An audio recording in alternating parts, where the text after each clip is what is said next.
One of the wines that we'll be talking about today is Cabernet Sauvignon. And this wine is what we consider the king of red wine, okay? It is the most highly produced red wine in the world. It is the highest produced red wine in the United States. It is very recognizable. It has characteristics that people either love or hate because they're so strong.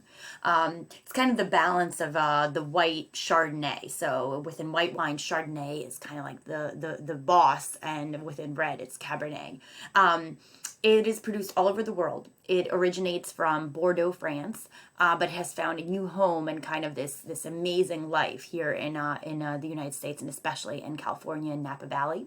But we have also found some amazing places to grow it in South America, especially Chile and Argentina. So there are a lot of different places that Cabernet has done really well in. Cabernet grape itself, it's very dark. The grapes themselves are very small. They're almost like the size of a marble. They are very dark, almost people say red, but this is more like purplish, bluish is kind of what the grapes actually are like. All right, so the grapes themselves, they have very thick skin, and the thick skin does a lot of things for the grape. It protects it mostly from the elements, so hail, any type of storm, change in weather, too hot, too cold. It also protects it from diseases, which is fantastic for the winemakers because it protects their crop, right? Also, it has very small, so it produces a very small amount of juice.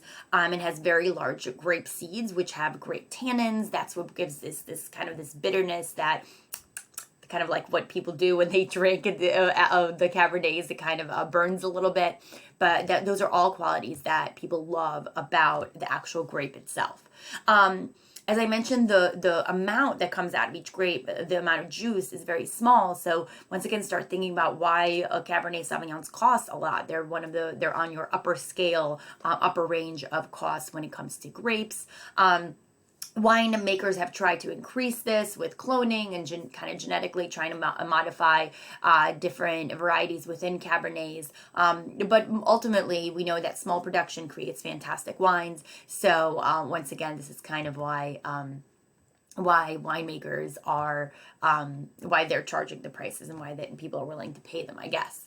All right, the aromas and the flavors that we get from Cabernet Sauvignon. This is everything. Think every dark fruit out there. So black cherries, blackberries, any dark, even food, so something like coffee, or well, that's a drink, but dark chocolate or anything like that. That's what you're going to be getting. Not sweet at all. Don't think anything sweet. Somebody's looking for a sweet wine, Cabernets are not for them. If somebody tells you that they love strawberries or peaches, okay, Cabernet probably not for them in the beginning.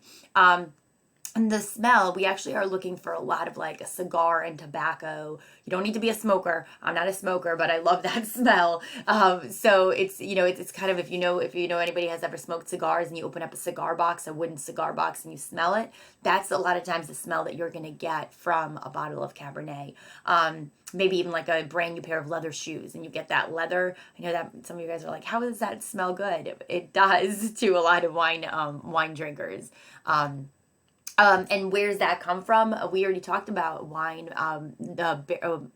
barrel production and what we do to it. And remember, we create these beautiful barrels and then we burn them and we char them. That's where and then we put Cabernet in it. So then those flavors and that smokiness and all that comes out, and it really builds the flavor profile and the aroma of the wine.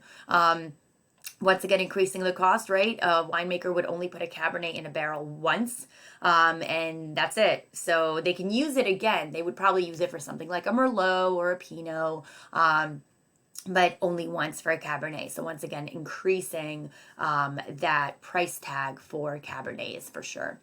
As mentioned, California is the home of Cabernet.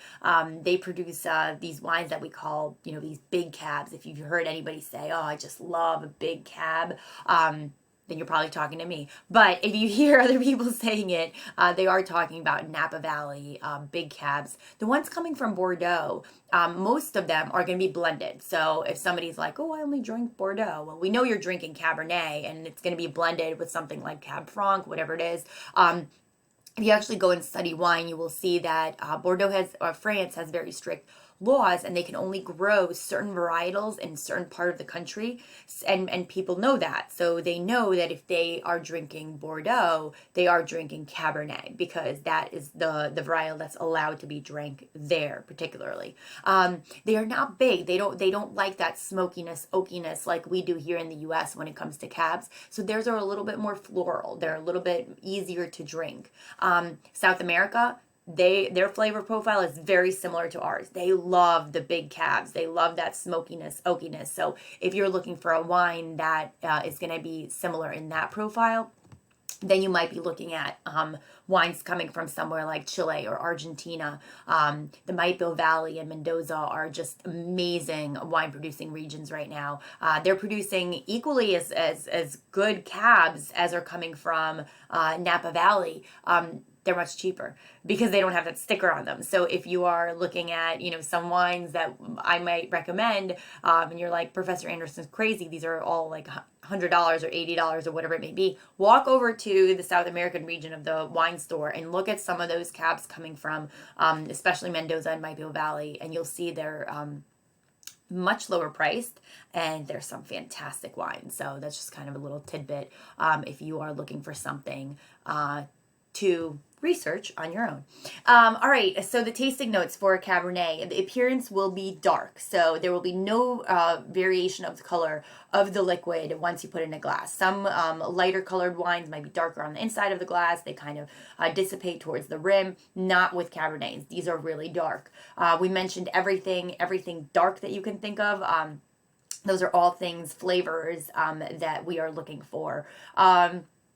And you know what? Because of the complexity of these wines, certain ones are able to age really, really well. We do have some wines from like the 70s, 80s that are still not yet ready to be drank, which is amazing. But remember, those come with instructions. If you have a cab that you bought that does not come with instructions, it is meant to be drank right away. So there you are. There's your short lecture on cabs.